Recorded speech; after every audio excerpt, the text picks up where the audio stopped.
Hi friends, ഞാനിന്ന് share ചെയ്യാൻ പോകുന്നത് എന്നത്തെയും പോലെ എല്ലാ വീട്ടമ്മമാർക്കും ഡെയിലി യൂസ്ഫുള്ളായ നല്ല നല്ല ടിപ്സുകളുമായിട്ടാണ്. അപ്പോൾ വീഡിയോ സ്കിപ്പ് ചെയ്യാതെ കാണുക. ചാനൽ സബ്സ്ക്രൈബ് ചെയ്യാതെ കാണുന്നവരുണ്ടെങ്കിൽ പ്ലീസ് ഒന്ന് സബ്സ്ക്രൈബ് ചെയ്ത് സപ്പോർട്ട് ചെയ്യാനും കൂടി മറക്കരുത്. അപ്പോൾ നമുക്ക് എന്നത്തെയും പോലെ ഇന്ന് ചെറിയ ചെറിയ ടിപ്സുകൾ നമുക്ക് കാണാം. അത് ഫസ്റ്റ് ടിപ്പിലോട്ട് കിടക്കാം. അപ്പോൾ നമുക്ക് ഇതേപോലെ വാസലിൻ വെച്ച് ഒരുപാട് ഉപയോഗങ്ങളുണ്ടല്ലേ. അതിൽ ചിലതാണ് ഇതേപോലെ നമ്മുടെ വീട്ടിലുള്ള ഇൻഡക്ഷൻ അടുപ്പുണ്ടല്ലോ. ഇൻഡക്ഷൻ്റെ അടുപ്പൊക്കെ ഉണ്ടെങ്കിൽ ഇതേപോലെ ആ ടച്ച് ചെയ്യുന്ന ഭാഗത്തൊക്കെ നല്ല രീതിയിൽ അഴുക്ക് കാണും കേട്ടോ. അപ്പോൾ ഇതേപോലെ ചെറുതായിട്ടൊന്ന് വാസലിൻ തടവിയതിന് ശേഷം ഒന്ന് ഇതേപോലെ ടിഷ്യൂ പേപ്പർ വെച്ചോ കോട്ടൺ തുണി വെച്ചോ ഇതേപോലെ ഒന്ന് തുടച്ചെടുക്കുകയാണെങ്കിൽ കണ്ടോ, അതിൻ്റെ ആ വ്യത്യാസം നമുക്ക് മനസ്സിലാകാൻ പറ്റും. അതിനകത്ത് കാണുന്ന ആ പൊടി അഴുക്ക്, അതേപോലെ തന്നെ അതിനകത്ത് ഉറഞ്ഞിരിക്കുന്ന പാടുകളൊക്കെ ഉണ്ടല്ലോ, അതെല്ലാം പോയിട്ട് നല്ലൊരു ഫിനിഷിങ്ങാണ് കാണുന്നത് കണ്ടോ. നല്ല പുതിയതുപോലെ തന്നെ ഇരിക്കുന്നുണ്ട്.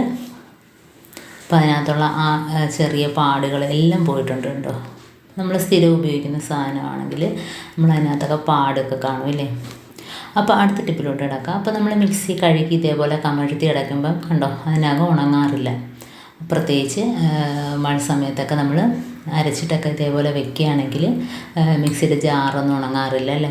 അപ്പം ഇതേപോലെ നമ്മുടെ തുണിയിൽ കുത്തുന്ന ക്ലിപ്പുണ്ടെങ്കിൽ ഒരു 3 കുത്തി കൊടുത്തതിന് ശേഷം നമ്മൾ കമഴ്ത്തി വെക്കുകയാണെങ്കിൽ അതിനകത്തുള്ള വെള്ളമൊക്കെ വാർന്നിട്ട് പെട്ടെന്ന് തന്നെ നമുക്ക് ഉണങ്ങി കിട്ടും. അപ്പം ഇതേപോലെ ഒന്ന് വെച്ച് കൊടുത്താൽ മതി. അപ്പോൾ പെട്ടെന്ന് തന്നെ നമുക്ക് മിക്സിയുടെ ജാറൊക്കെ ഉണങ്ങി കിട്ടും. ഇപ്പം നമ്മൾ കറിക്കൊക്കെ അരച്ച മിക്സിക്കകത്ത് അത് ഉണങ്ങിയതിന് ശേഷം എന്തെങ്കിലും ഒന്ന് പൊടിക്കണമെങ്കിലോ ഒക്കെ നമുക്ക് വളരെ ഈസി ആയിട്ട് നമുക്ക് പെട്ടെന്ന് ഉണങ്ങി കിട്ടും. ഇപ്പോൾ ഇതേപോലെ തുണിയിൽ കുത്തുന്ന ക്ലിപ്പുണ്ടെങ്കിൽ ഇങ്ങനെ ചെയ്ത് വെച്ചാൽ മതി. ഇനി നമുക്ക് നെക്സ്റ്റ് ടിപ്പിലോട്ട് കിടക്കാം.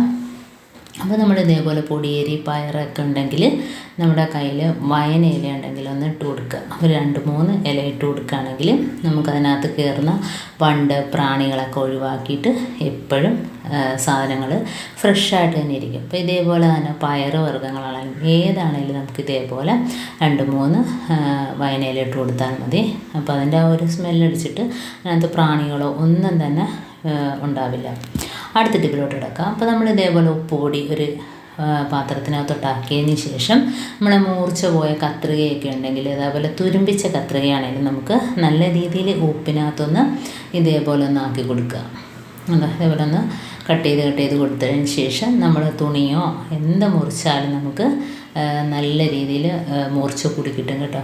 അപ്പോൾ ഇതേപോലെ നല്ല ചെറുതായിട്ട് തുരുമ്പിച്ച കത്രികയാണ്, എന്നാൽ പോലും നമ്മൾ ഇതിനകത്തൊന്ന് ഇതേപോലെ ഒന്ന് കട്ട് ചെയ്തതിന് ശേഷം ഉപ്പുപൊടിയാണ് അതിനകത്തൊന്ന് കട്ട് ചെയ്തതിന് ശേഷം നമ്മൾ എന്തെങ്കിലുമൊക്കെ കട്ട് ചെയ്യാനാണെങ്കിൽ പേപ്പറാണെങ്കിലും എല്ലാം നല്ല രീതിയിൽ മൂർച്ച കൂടി കിട്ടും. അപ്പോൾ അടുത്ത ടിപ്പിലോട്ട് കിടക്കുക. അപ്പോൾ നമ്മൾ ഇതേപോലെ പട്ട് സാരികളൊക്കെ നമുക്ക് പ്രത്യേകിച്ച് മഴയത്ത് ഒന്നും ഉണക്കാൻ പറ്റില്ല അല്ലേ. പ്രത്യേകിച്ച് നമ്മൾ ഉടുത്തുകൊണ്ട് പോയതിന് ശേഷം നമുക്ക് അതേ രീതിയിൽ തന്നെ മടക്കി വയ്ക്കാനും പറ്റില്ല. അപ്പോൾ അതിനകത്തൊരു ബാഡ് സ്മെല്ല് ഉണ്ടാകും. അതേപോലെ തന്നെ അത് ഇരുന്നിട്ട് പൂക്കാനൊക്കെ ചാൻസ് ഉണ്ട് കേട്ടോ, ഓരോ ഭാഗങ്ങളായിട്ട്. അപ്പോൾ അതിനായിട്ട് നമുക്ക് വേണ്ടത് ടാൽക്കം പൗഡറും അതേപോലെ തന്നെ നമ്മുടെ ബേക്കിംഗ് സോഡയാണ്. അപ്പോൾ ഇത് രണ്ടും മാത്രം മതി നമുക്ക് പുറത്ത് കൊടുക്കാതെ തന്നെ ഡ്രൈ വാഷ് ചെയ്തെടുക്കാവുന്നതാണ്. അപ്പം നമ്മൾ വീട്ടിൽ തന്നെ നമുക്ക് നിസ്സാര സാധനം വെച്ചിട്ട് നമുക്ക് അത് ക്ലീനിങ് ചെയ്തെടുക്കാവുന്നതാണ് ഈ സാരിയൊക്കെ.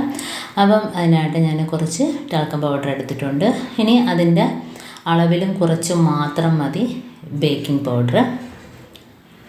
അപ്പോൾ കണ്ടോ, അതിൻ്റെ അളവിലും കുറച്ച് മാത്രം മതി. ഇപ്പോൾ എത്രമാത്രം നമുക്ക് ഡ്രൈ വാഷ് ചെയ്യാനുണ്ടോ അതിനനുസരിച്ച് ഇതിൻ്റെ അളവ് കൂട്ടുകയൊക്കെ ചെയ്യാം കേട്ടോ.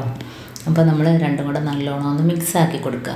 എന്നിട്ട് നമുക്ക് കയ്യിൽ അരിപ്പ ഉണ്ടെങ്കിൽ അരിപ്പ വെച്ചിട്ട് നമുക്ക് ഇതേപോലെ ഒന്ന് കുടഞ്ഞു കൊടുക്കുക കേട്ടോ, സാരിയിലെല്ലാം ഫുള്ളായിട്ട്. ഇപ്പോൾ ഞാൻ കയ്യിലുള്ള കോട്ടൺ തുണിയോ അതെല്ലാം ചെറിയ ടവലൊക്കെ വെച്ചിട്ടാണ് കാണിക്കുന്നത്. അപ്പോൾ ഇത് മുക്കിയിട്ട് നമുക്ക് എല്ലായിടത്തും ഒന്ന് സ്പ്രെഡ് ചെയ്ത് കൊടുക്കുക. അതിനുശേഷം എല്ലായിടത്തും ഇതേപോലെ ഒന്ന് തൂത്ത് കൊടുക്കുക. ആ ഒരു പൊടി വെച്ചിട്ട് എല്ലാ ഭാഗത്തും തൂത്ത് കൊടുക്കുക. എന്നിട്ട് നല്ല രീതിയിലൊന്ന് കുടഞ്ഞതിന് ശേഷം നമ്മൾ മടക്കി വെക്കുകയാണെങ്കിൽ ഏത് പട്ട് സാരി ആണെങ്കിലും നമുക്ക് നല്ല പുതിയതുപോലെ തന്നെ ഇരിക്കുകയും ചെയ്യും. നമുക്കതിനകത്തൊരു ബാഡ് സ്മെല്ലോ കാര്യങ്ങളോ ഒന്നും തന്നെ ഉണ്ടാവില്ല. സാരി ചീത്തയാവത്തില്ല. അപ്പോൾ ഒരു കുഴപ്പവും കൂടാതെ നമുക്ക് സാരി മടക്കി വെക്കാനും പറ്റും, ഒരു പ്രശ്നം ഉണ്ടാകത്തില്ല കേട്ടോ. അപ്പോൾ നല്ലൊരു ഫ്രഷ്നെസ് ആയിരിക്കും നമ്മൾ മടക്കി വെക്കുമ്പോഴത്തേനും. നല്ലൊരു മണവും കൂടെ ആയിരിക്കും. ഇപ്പോൾ ബാഡ് സ്മെല്ലെല്ലാം ഒഴിവായിട്ട് നമ്മൾ പുതിയതായിട്ട് സാരി ഡ്രൈ ക്ലീനിങ്ങിന് കൊടുത്ത അതേ ഒരു ഇതേപോലെ തന്നെ നമുക്ക് കിട്ടും കേട്ടോ. അപ്പോൾ ഇതേപോലെ സാരി മാത്രമല്ല, വേറെ ഏതെല്ലാം നമ്മൾ ചുരിദാറോ പട്ടിൻ്റെ എന്താണേലും ശരി, നമുക്ക് ഇതേപോലെ ഒന്ന് ചെയ്ത് കൊടുത്താൽ മതി. അപ്പോൾ ഇതേപോലെ അരിപ്പ ഉണ്ടെങ്കിൽ ഒന്ന് കുടഞ്ഞു കൊടുത്താൽ എല്ലാ ഭാഗത്തും ആയി കിട്ടും കേട്ടോ. അതിപ്പോൾ ഞാൻ തുണി വെച്ച് തൊട്ട് മൊത്തത്തിൽ തുടച്ച് ക്ലീൻ ചെയ്യിക്കുന്നതാണ് കാണിക്കുന്നത്. അപ്പോൾ എല്ലാ ഭാഗത്തും ഇതേപോലെ ആക്കി കൊടുത്തതിന് ശേഷം നമുക്ക് പുതിയ സാരി പോലെ തന്നെ ഒരു സ്മെല്ലും കൂടാതെ തന്നെ നമുക്ക് മടക്കി വെക്കാനായിട്ട് പറ്റും. അപ്പോൾ ഇത്രയേ ഉള്ളൂ എൻ്റെ ടിപ്സ്. നിങ്ങൾക്ക് ഇഷ്ടമായിരിക്കുന്നു. അത് യൂസ്ഫുള്ളായിട്ട് തോന്നിയിട്ടുണ്ടെങ്കിൽ ഒന്ന് ലൈക്ക് ചെയ്യാനും കമൻറ്റ് ചെയ്യാനും സബ്സ്ക്രൈബ് ചെയ്യാനും മറക്കരുത്. ബെല്ലൈക്കൻ എനേബിൾ ചെയ്യാനും മറക്കരുത്. എന്നാൽ മാത്രമേ ഞാനിടുന്ന ഓരോ വീഡിയോസും നിങ്ങളുടെ മുമ്പിൽ നോട്ടിഫിക്കേഷനായി എത്തുകയുള്ളൂ. അപ്പോൾ ഇനിയും നല്ല നല്ല ടിപ്സുകളുമായിട്ട് വീണ്ടും കാണാം. അതുവരേക്കും താങ്ക്സ് ഫോർ വാച്ചിങ്.